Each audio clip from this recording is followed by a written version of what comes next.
Ladies and gentlemen, welcome back to Ringside Cinema.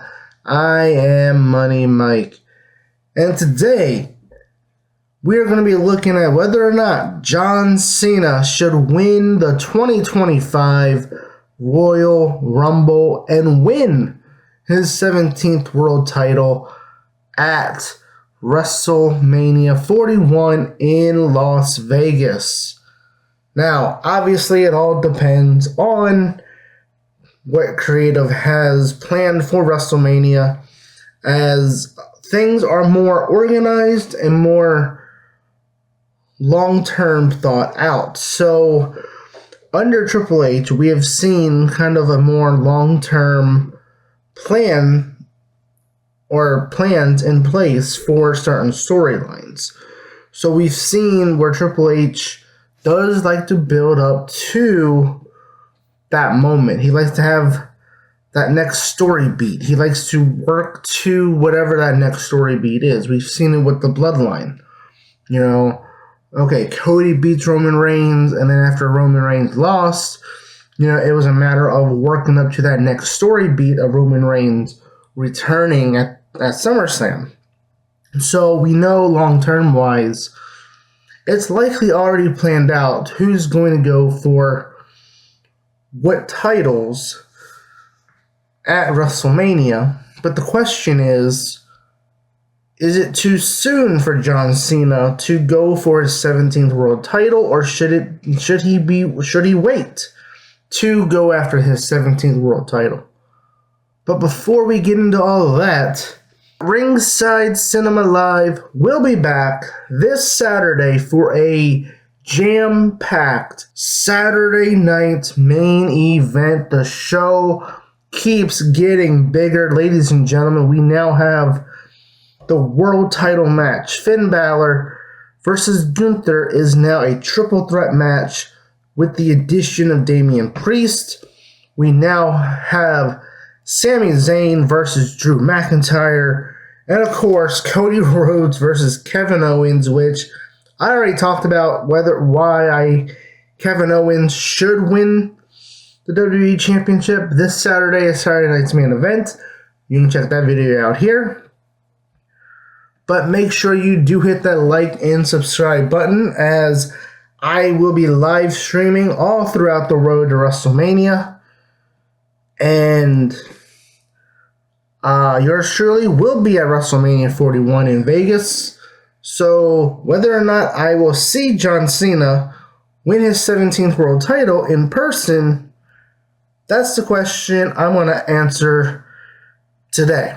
So, obviously, ever since John Cena announced his retirement tour last year, or I guess this year, it's not the new year yet, basically, he said he's going to do one more final run, one more Royal Rumble, one more Elimination Chamber, one more WrestleMania, one more SummerSlam, yada, yada, yada.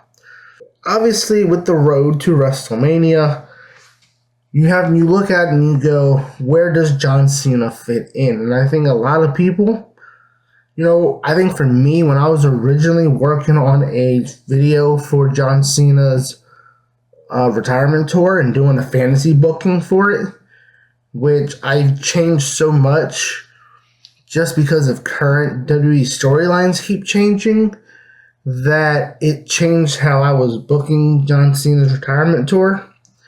So I still may do that video, but I haven't decided yet. Maybe I'll do a video based off of like the results of Saturday night's main event. I don't know.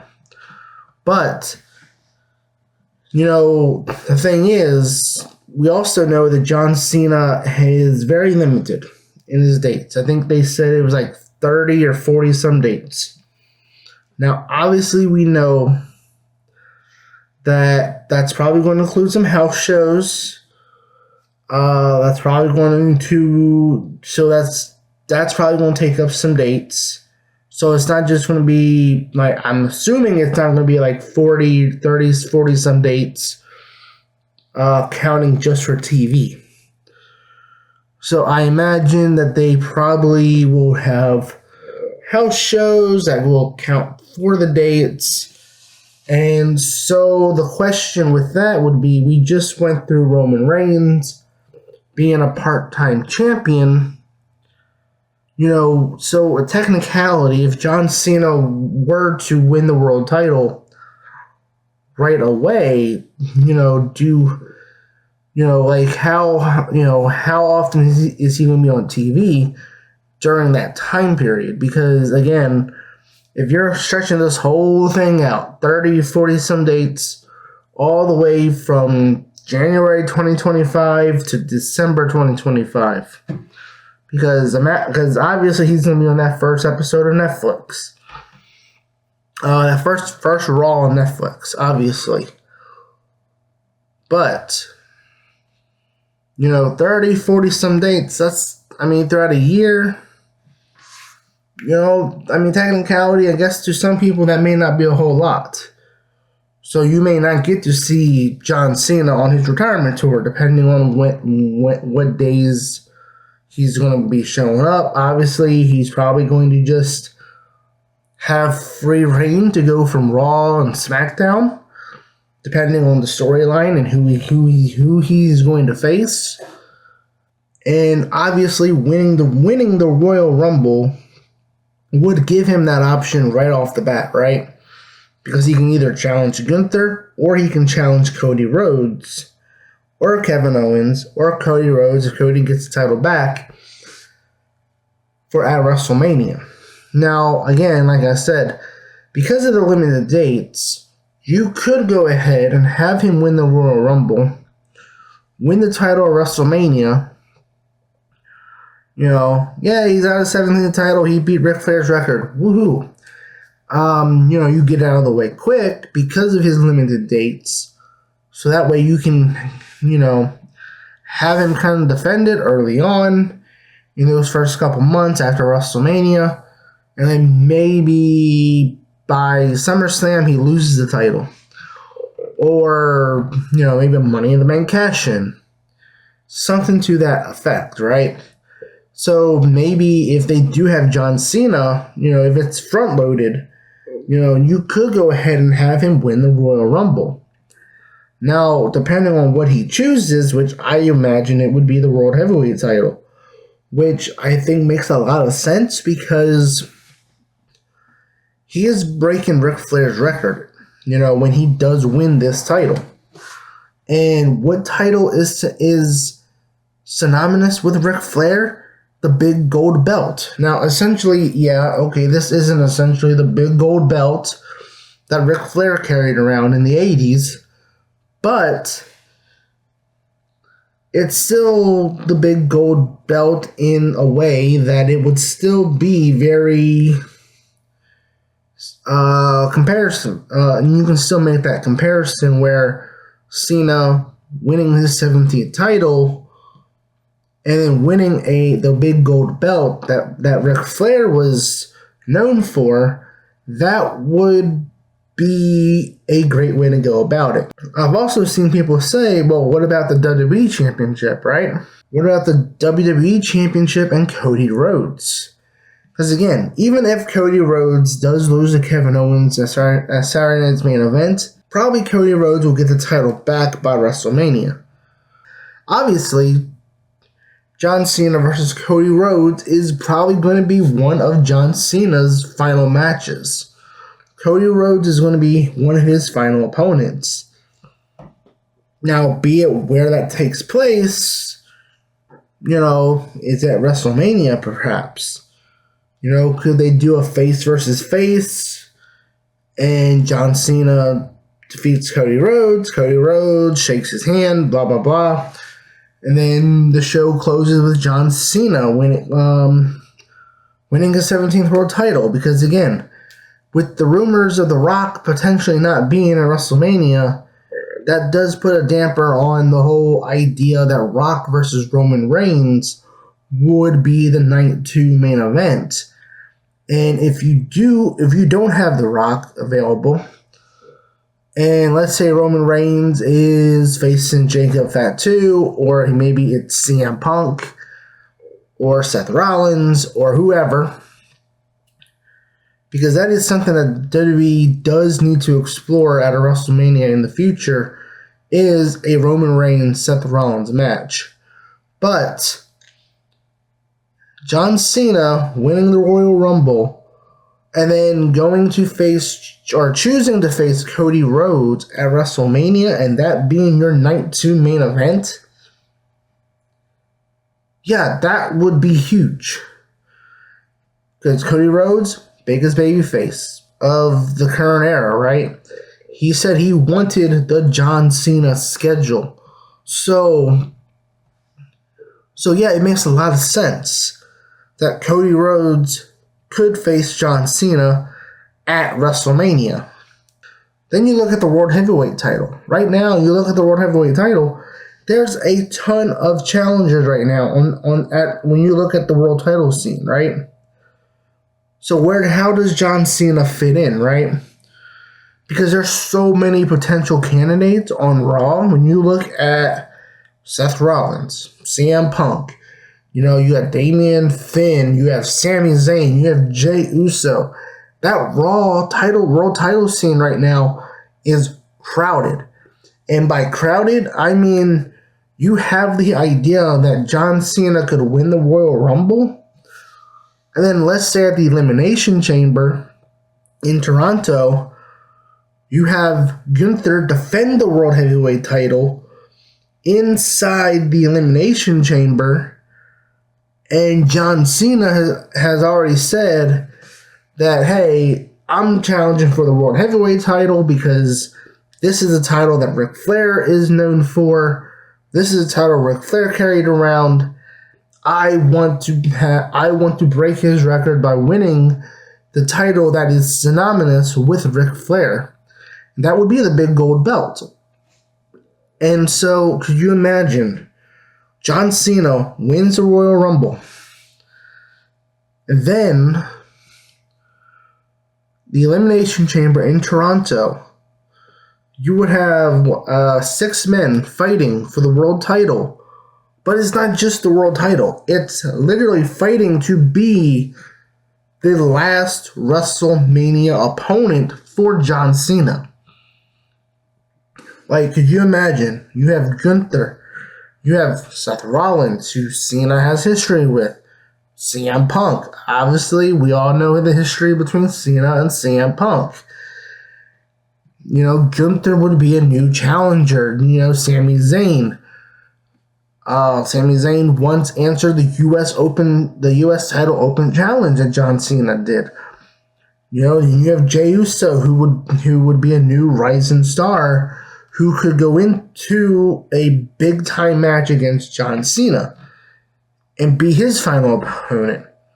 So you have a very, very stacked Raw World title scene that would be very, very interesting.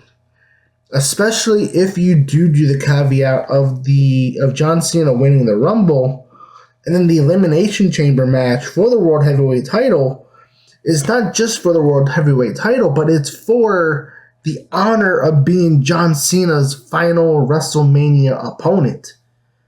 And that's, to me, I'm intrigued by that. Like, honestly, I would like to see them go that route. Like, imagine being in the Elimination Chamber match where it's not just you're fighting to be the world champion, but you're fighting to be John Cena's final WrestleMania opponent. Like, that's huge. That would be a huge story build-up going into WrestleMania 41. But again, let's look at the WWE Championship, right? Obviously, that's the title that John Cena is synonymous with, right? The WWE Championship. He made his own spinner belt and all that good stuff.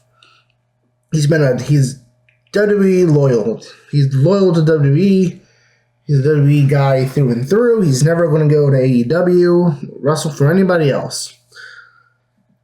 So the WWE Championship obviously works in his favor.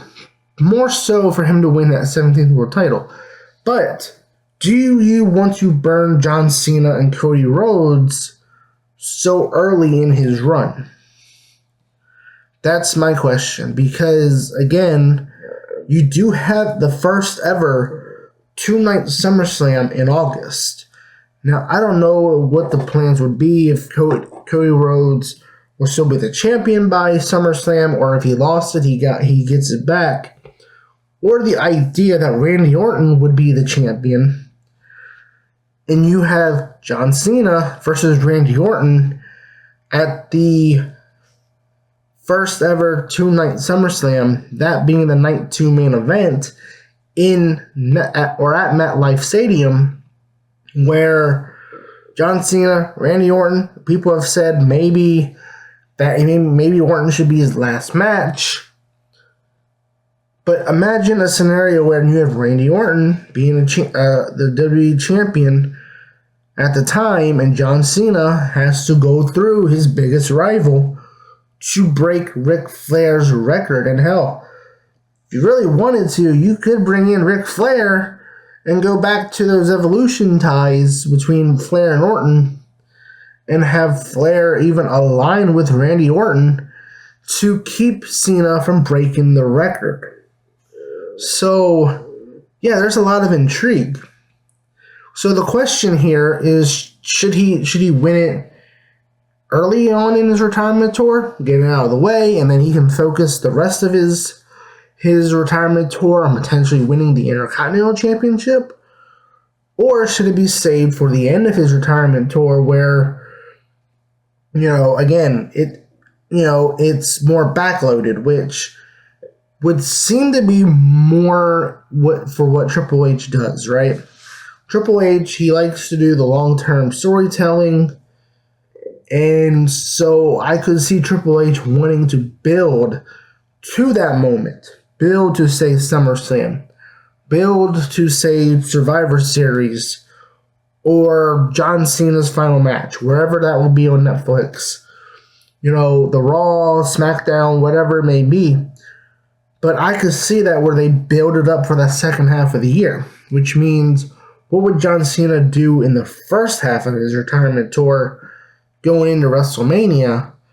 And that to me says maybe you have him win the Intercontinental Championship from Braun Breaker if it's not going to be Sheamus. Because I think it should be Sheamus. I think Sheamus should be the one to beat Braun Breaker. But I do think there is strong possibility there where you do John Cena versus Braun Breaker. Maybe you save Sheamus winning the Intercontinental title for one of the big international shows next year. Maybe in Ireland. Can you imagine Sheamus winning the Intercontinental title, being a Grand Slam champion in an Ireland show next year? And then again, even if Sheamus does win the title, you can go back and revisit the history between John Cena and Sheamus. So there's a lot of intrigue. So I'm torn because obviously you look at this current storytelling and you go, well, they're probably going to build up to it. And you think that him winning would be too soon based on how Triple H does do his long-term storytelling.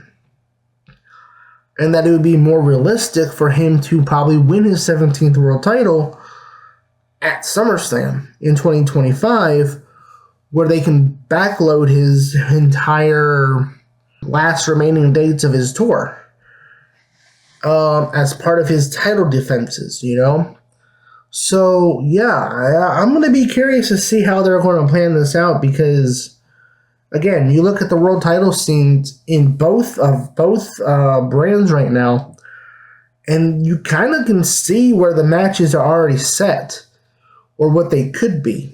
Cody Rhodes, probably Randy Orton. Maybe they don't have The Rock. You do Cody versus Roman again. You look at the world title scene on Raw. Seth Rollins, CM Punk. You got Seth versus Drew. Seth, Drew, CM Punk, triple threat. Like both the world title scenes right now are so crowded right now that I don't think it makes any sense for John Cena to win the world title, let alone the Royal Rumble, because of it being so crowded and because there's so many more better options right now as we go into 2025. So it's going to be interesting to see, like, when does John Cena win that 17th world title? Does he win it at all? Do they swerve us and not have him break Ric Flair's record? Comment below. Let me know what you guys think. Should John Cena win the 2025 Royal Rumble and go on to win the world title, his 17th world title at WrestleMania? Or should he win his world title, his 17th world title, later on in 2025 at perhaps SummerSlam? Comment below. And as always, I've been your host, Money Mike, and you've been watching Ringside Cinema. Ringside Cinema, where the battles roar. Ringside Cinema, legends at the core. Tune in, feel the rush. Wrestling meets the screen. Ringside Cinema, living out the dream. Living out the dream. Living out the dream. Lights down, time to go. Cheers for heroes we know. Ringside forever bold. Wrestling never gets old.